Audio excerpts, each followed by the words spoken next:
In the third question, I have to check whether 7 plus 3x is a factor of 3x cube plus 7x. So my dividend polynomial is px is 3x cube plus 7x. I have to check whether 7 plus 3x is a factor of px.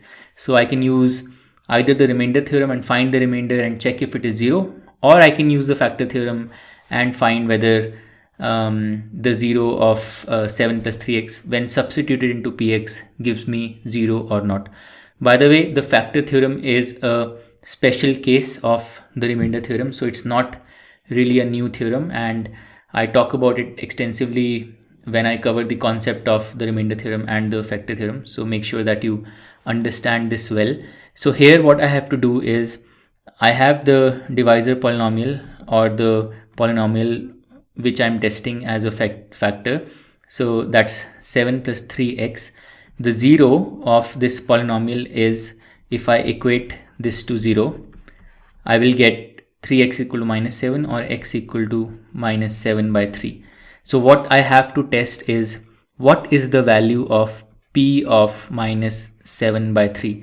If this comes out to be 0, then I can say that 7 plus 3x is a factor of px. So what is p of minus 7 by 3? Well, that is 3 times 3x cube. So x cube will be minus 7 by 3 cube plus 7 times minus 7 by 3, 7x. So let's expand this and see what we get.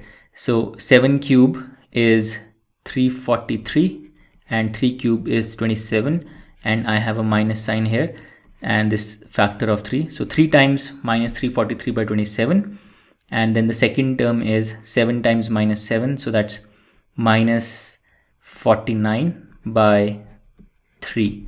So if I further simplify this, I have 3 and 27, this gives me 9. So minus 343 by 9 minus 49 by 3. So I can actually take an LCM here, and this will give me 9, and here I have minus 343, and I will have to multiply 49 with 3, so that's minus 147. So clearly, I mean, even if I calculate the value will be minus 490. So 343 and 147, and there's a negative sign, so that's minus 490 by 9. So this is clearly not equal to 0, which means that 7 plus 3x is not a factor of 3x cube plus 7x. So the answer is no. You could also have guessed at the answer by looking at 3x square plus 7x. If you take out a factor of x common from this, you are left with x times 3x square plus 7. So there's no way 3x square plus 7 can have a factor of 3x plus 7. So just by looking at the polynomial, you could have arrived at the answer, but what you were expected to do was to use the remainder theorem or the factor theorem and find out the value of p of minus 7 by 3. So that finishes the third question. To learn more about how QMath can help you crack school and board exams, explore QMath Leap, a live online classroom program run by highly experienced and committed teachers.